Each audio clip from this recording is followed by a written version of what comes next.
13 কোটি টাকার budget model মসজিদের জন্য 21 কোটি টাকা পর্যন্ত হয়েছে। ইসলামের নামে মসজিদের নামে তারা যা করেছে, মেগা প্রকল্পে মেগা দুর্নীতির জন্য মেগা বাজেট করা হয়েছে। মাননীয় স্পিকার, আসলে আমাদের অনেক নবীন এরাই প্রশ্ন করবে, আমরা ওনাদের থেকে প্রশ্ন নেব।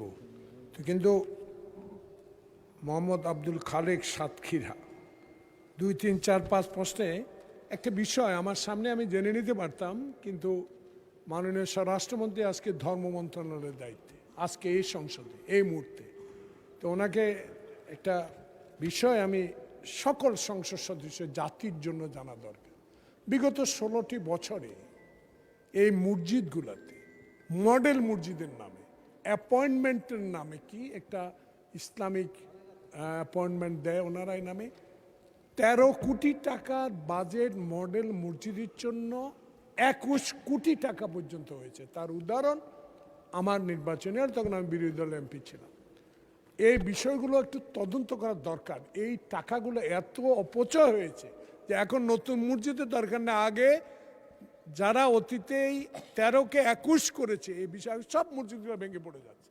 আমার উদাহরণ, আমার সেনবাগেরটা ঢোকা যায় না, পানি পড়ে। তো এই বিষয়গুলো আমি মাননীয় স্বরাষ্ট্রমন্ত্রীকে জানবো যে এই বিষয়ে একটা তদন্ত করে যারা 13কে 21 করেছে এই বিষয়ে কোনো ব্যবস্থা গ্রহণ করা যাবে কিনা। আপনাকে ধন্যবাদ। মাননীয় সদস্য জনাব জালালাউদ্দিন ফারুক, ইনি অত্যন্ত প্রবীণ সংসদ সদস্য, ওনার অভিজ্ঞতা অনেক বেশি।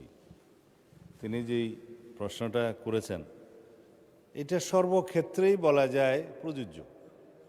বিগত আওয়ামী ফ্যাসিবাদী সরকারের সময়ে অর্থ লোপাটের বিভিন্ন প্রকল্প নেওয়া হয়েছে।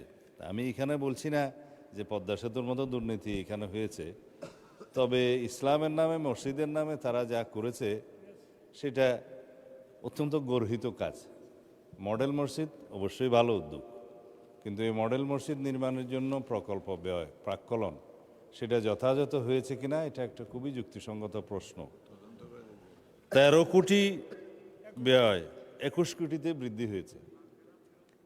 দেবপ্রিয় ভট্টাচার্য সাহেবের যে হোয়াইট পেপারটা প্রকাশিত হয়েছে, আমি কয়েকদিন আগেও বাজেট স্পিচে বলেছি, তাতে এরকম মেগা প্রকল্পে মেগা দুর্নীতির জন্য মেগা বাজেট করা হয়েছে এবং সেটা সময় বৃদ্ধির ক্ষেত্রে 5 বছর থেকে 7 বছরও সময় বৃদ্ধি করা হয়েছে। আর প্রাক্কলিত ব্যয় কয়েক গুণ বৃদ্ধি করা হয়েছে। দুর্নীতি করার জন্য প্রাক্কলনের মধ্যেই আগে ঢুকেছে, তারপরে দুর্নীতি হয়েছে, সময় বৃদ্ধি হয়েছে, ব্যয় বৃদ্ধি হয়েছে, তার উপর এখন 13 কোটি থেকে 21 কোটিতে কিভাবে গেল?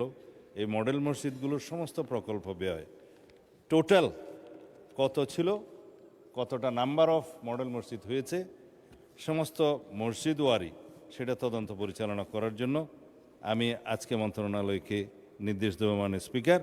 এর মধ্যে সরকারি অন্যান্য সংস্থাও জড়িত হতে পারে, সেটা খুবই ন্যায্য প্রশ্ন। ধন্যবাদ মাননীয় স্পিকার।